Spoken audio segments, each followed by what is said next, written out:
Alhamdulillah pemirsa sekalian, kita udah sampai di rooftop kebunnya pesantren Darul Mansur. Ini kita nanemin cabe-cabe, ya bisa dilihat ada cabe rawit, ada wah macam-macam, ada timun, ada buah apa lagi pun. Oh, ada anggur malah. Ada anggur, ada kesemak, ada duren, semuanya kita tanemin dah. Ini kenapa kita tanemin pohon cabe? Karena cabe mahal. Makin naik aja, heran kadang-kadang kita kalau ke pasar ya Kum ya. Ini tempe naik, aduh ampun deh. Nah Masya Allah ini kan dengan adanya santri berarti kebutuhan dapur meningkat. Nah kita sebagai yang di atas-atas ya, sebagai teman-temannya santri-santri juga, kita harus memikirkan bagaimana nih supply chain untuk dapurnya santri. Maka alternatifnya adalah kita nanam-nanam dan kita ajarin tuh santri-santri juga ikut nanam supaya nanti pas pulang ke rumah bisa bantuin emak bapaknya naruh pohon cabe, nanam pohon cabe gitu. Dan ini banyak banget nih, bener-bener banyak segala macam. Ini udah nggak ada, kenapa? Karena udah kita petik-petikin. Karena santri pada doyan makan seblak ya. Jadi kudu banyak banget yang namanya cabai rawit. Gitu.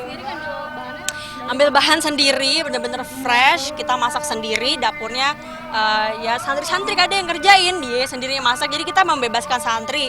Misalkan hari ini kamu mau masak apa, yaudah sok atau ambil cabenya sendiri, ambil pohonnya sendiri gitu ya, daun-daunnya, terus masak sendiri.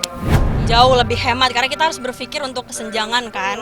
Kita mikirin berbagai macam aspek lah, kayak contohnya kerudung juga ya, jilbab itu kita manfaatin warga sekitar yang punya konveksi sehingga jadi hidup juga ekonominya gitu.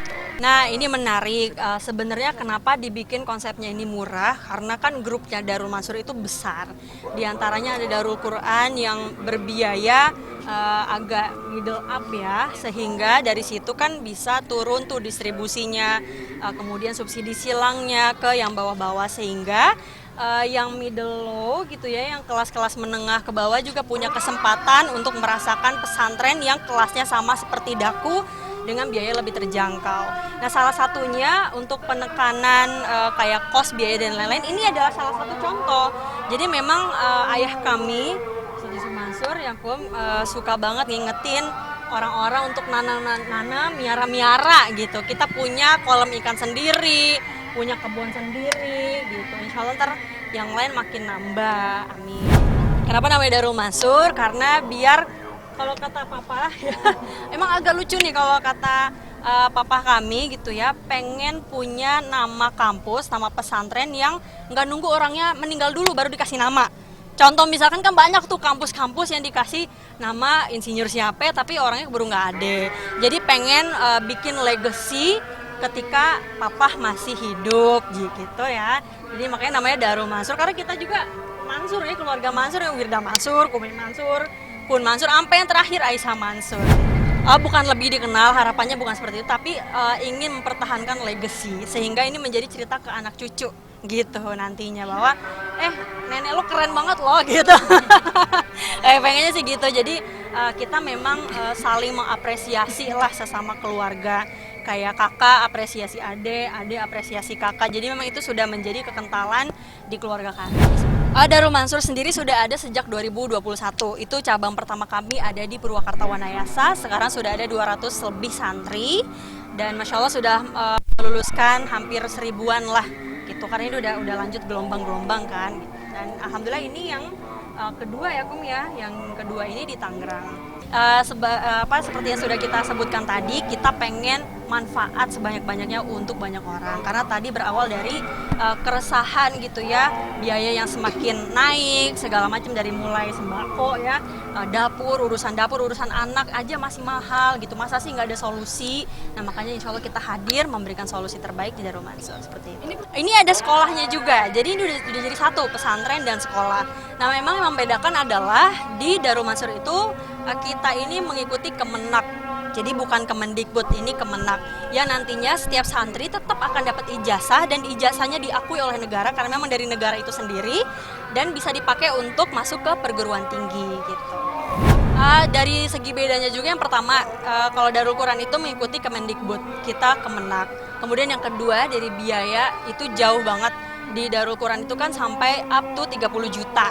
Nah ini kita cuma 4 jutaan aja, jadi kelasnya tentu jauh banget dengan sekelas Daku secara fasilitasnya gitu.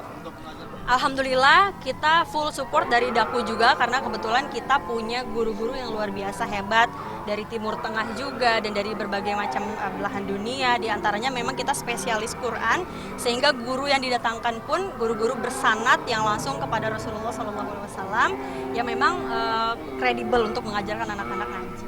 Benar, jadi alhamdulillah aku sekarang banyak ngabdi di pesantren Darul Mansur.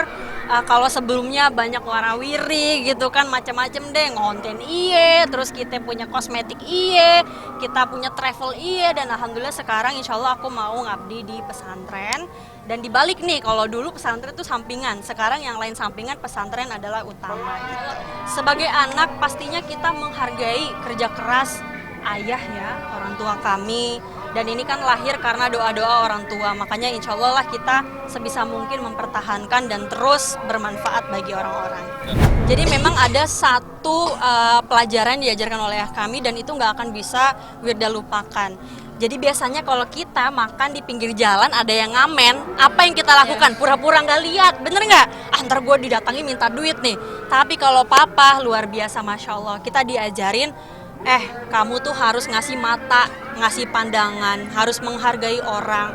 Jadi kalau ada pengamen kita ya apresiasi, kita ikut kita ikut nyanyi, lalu kita kasih duit gitu. Wah, alhamdulillah nggak ada ya, belum ada. Aku juga masih berdoa yang terbaik lah, insya Allah mudah-mudahan dapat jodoh yang baik menurut Allah dan menurut orang tua. Doain aja, amin insya Allah. Kriterianya gimana sih? Kriterianya penting cowok.